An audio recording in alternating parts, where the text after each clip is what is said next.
Hello, I'm Bob Reese, and this is Books and the World, a production of the Cape Cod Writers Center. And today it's my pleasure to welcome Erin, Eileen, Almond. How are you today? I'm great, Bob. Thank you for having me today. You're welcome. Before we talk about your debut novel, Witch's Dance, I would like to hear a little bit about your background, because it's obvious from the book that you have a musical background. You probably have other things in your background that play into this book.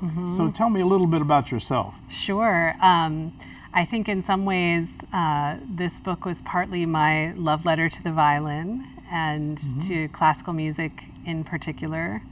I started my artistic life as a violinist. As a 9-year-old, I learned how to play.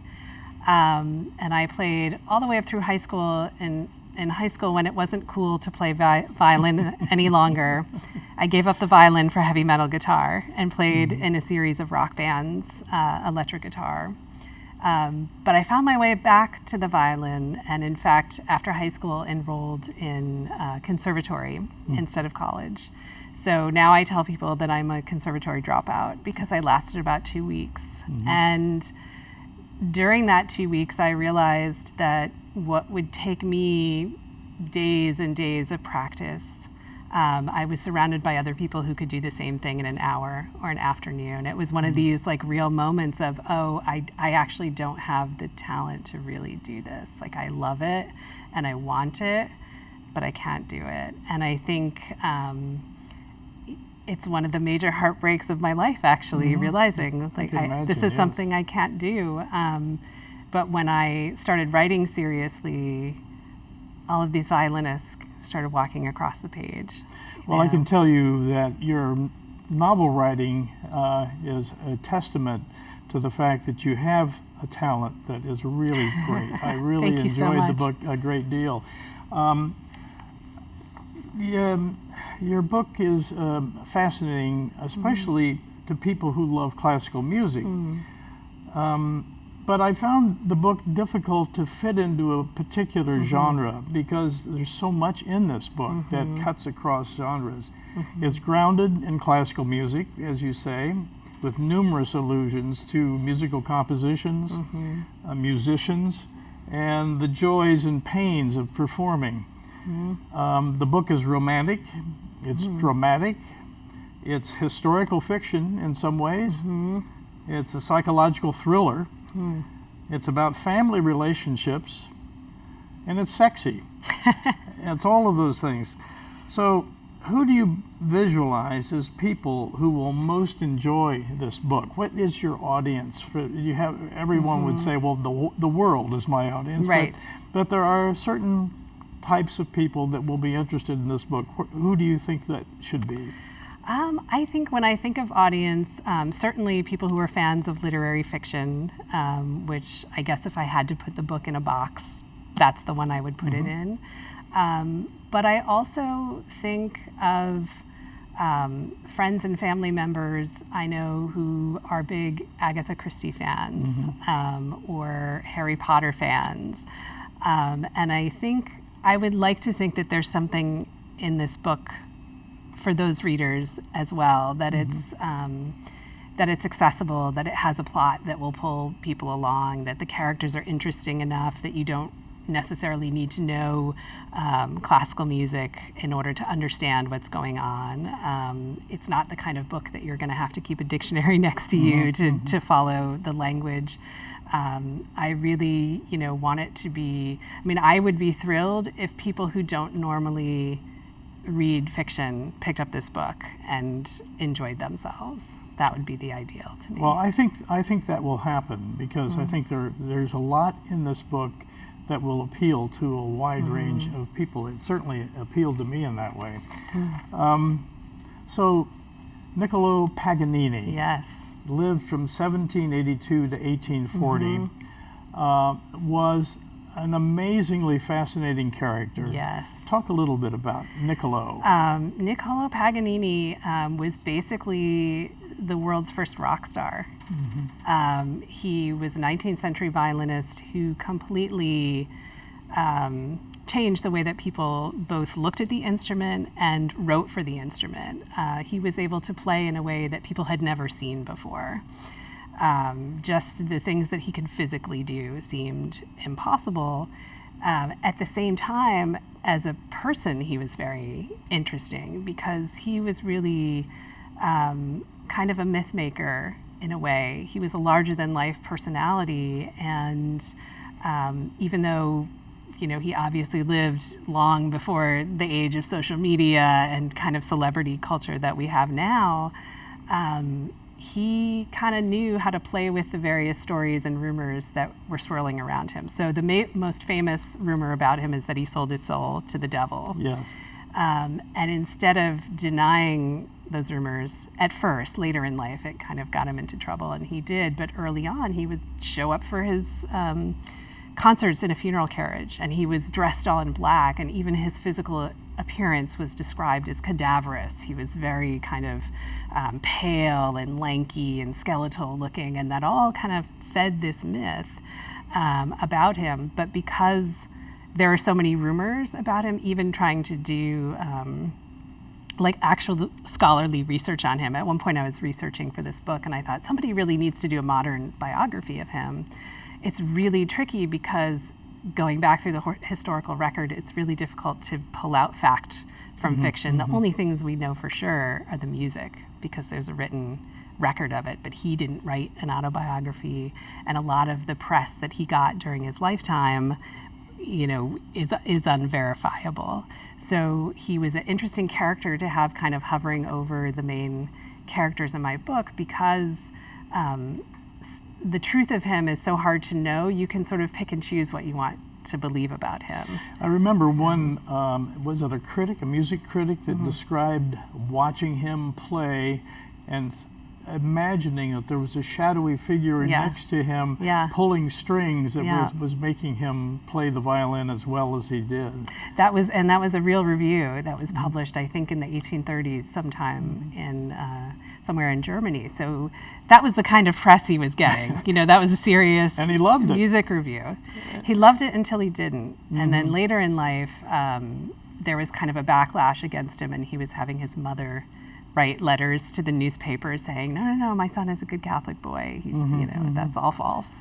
So we can get to the end of his life and the Catholic influence in that respect in a minute.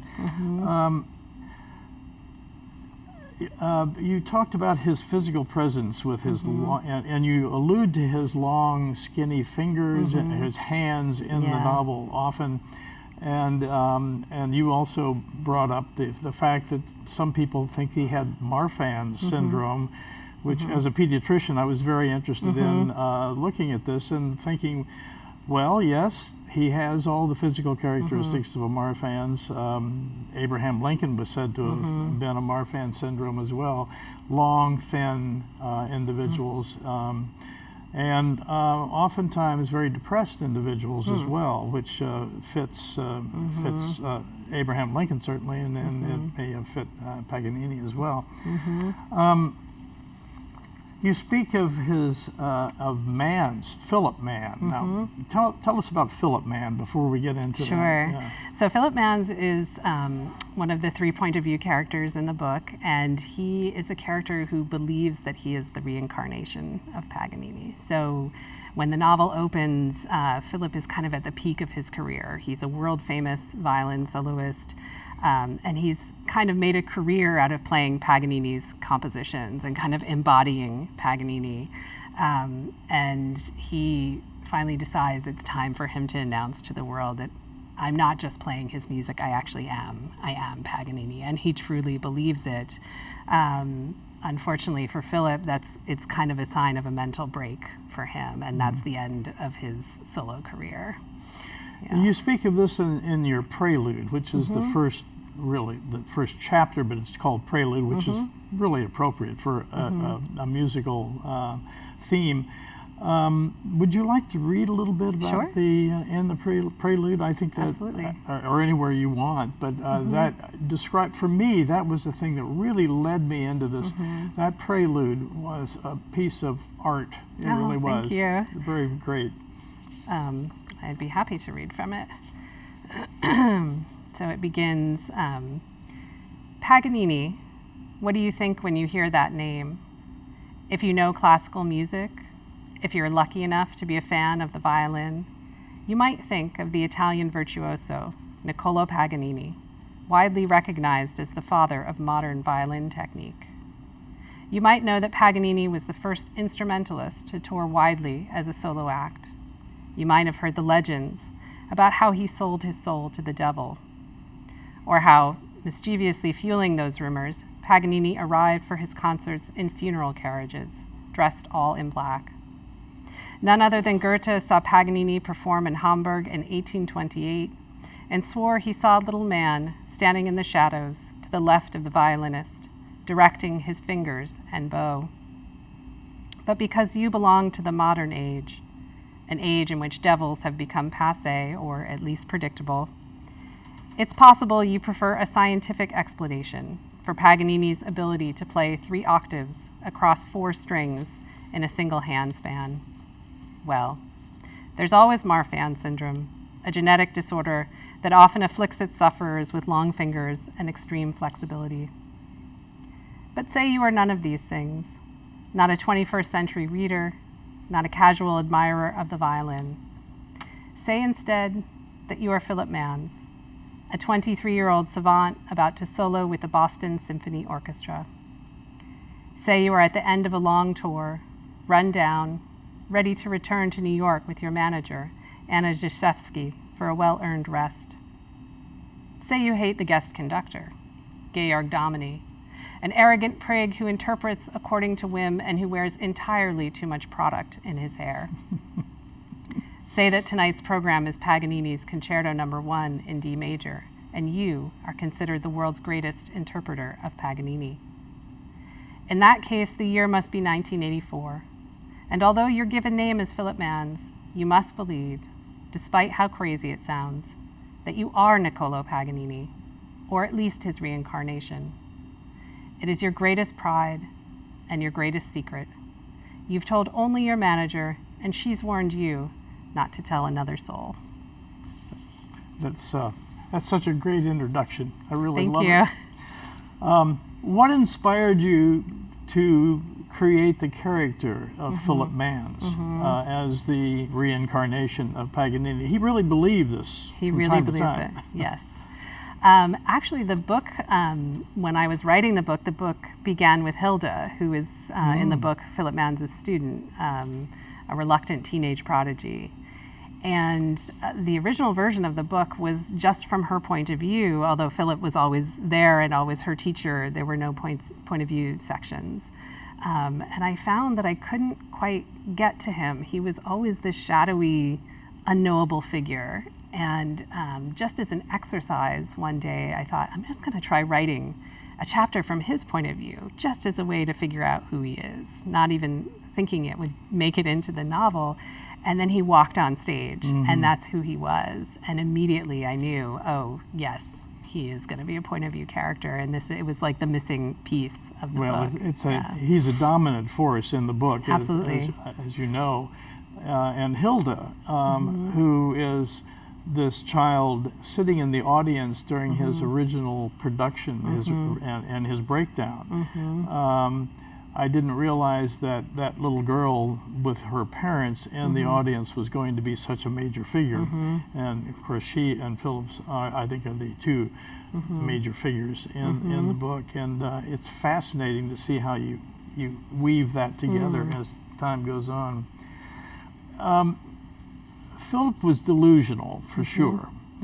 And he had hallucinations during periods in the book. He was manic depressive, almost surely.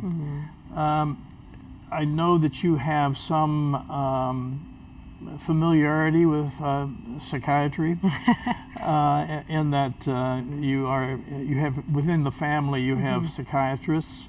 And I wondered if you ever came to a decision about the diagnosis of his psychiatric diagnosis. Because I was fascinated by that possibility all through the book. Yeah. It was actually really important to me to not give him a specific diagnosis, because I felt like then it would have been about honoring whatever that specific diagnosis is, and making sure that I really got it right.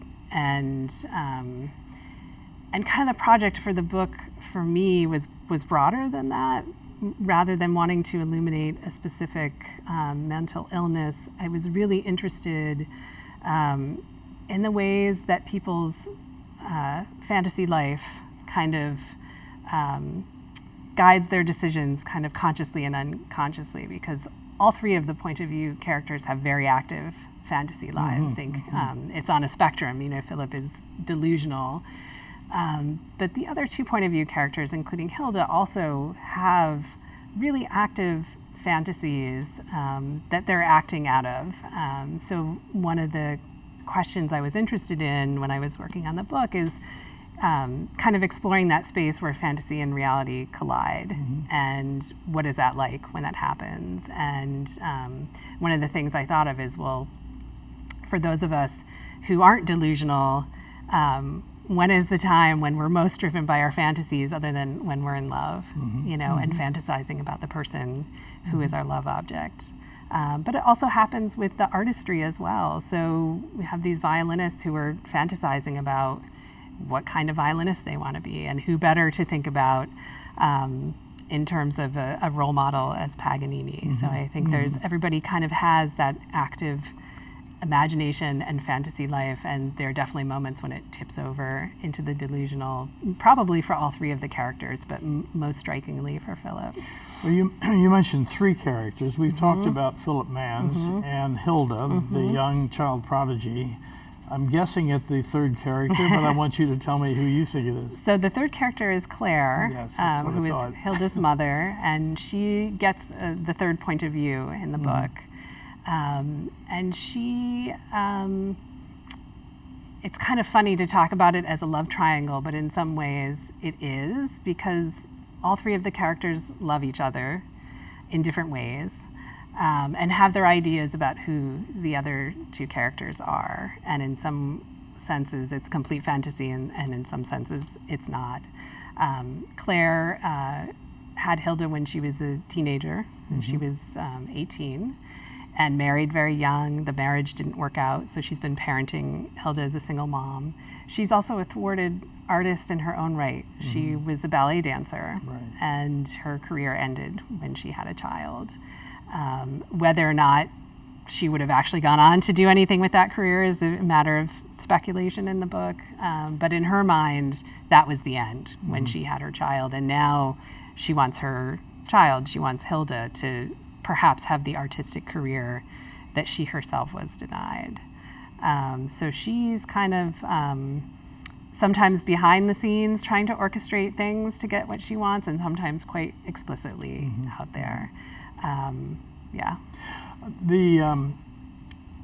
The episode that she has either as a delusion or as a reality of Hilda in the bathtub as an infant, talk about that a little bit, because I was a little confused until the end about that. So there was an instance that she remembers when Hilda was a baby, and that memory kind of shifts and changes as memories, I think, sometimes do. Sometimes she remembers that she needed to leave the bathroom for just a second to grab something, and came back and Hilda was underwater and she picked her up. Sometimes she remembers, oh, I didn't leave the bathroom at all, but Hilda slipped under. And it becomes part of her fantasy life, something that she thinks about, like, what if I hadn't pulled her out? Or what if I couldn't save her? And I think it's ultimately whether or not the episode actually happened is less important than the feelings around it, right? So it's more her way to explore this idea of her own maternal ambivalence, basically. And she's feeling like a neglectful mother in a sense, and you wonder if that's part of the drive that she has for her daughter to succeed.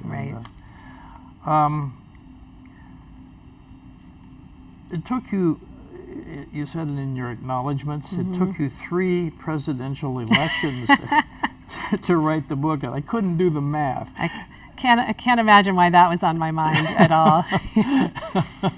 Well, yeah. But it took you a good deal more time than you probably anticipated it would take as time goes on. Tell a little bit about your writing process and how that goes for you, and it might be helpful to other aspiring authors as to how their experience matches yours or is different from yours. Yes. So I had 3 kids during the writing of this book. Yeah. So that'll slow you down. That'll slow you down. Yeah, absolutely. I wrote this book over and over from scratch many times. So a very early version of this book was kind of part of the manuscript that I went out to my MFA program with, and reworked it there several times. Somebody once told me, I'm going to get the quote wrong, and probably the writer as well. I think somebody told me it was a Michael Chabon quote, but that could be wrong. But the idea was that before you write your publishable novel, you have to write 6 novels that don't get published, that go in the drawer, is the idea. And some people write 6 different novels, and some people write the same novel 6 times. And so I would say that I'm the person who wrote the same novel 6 times.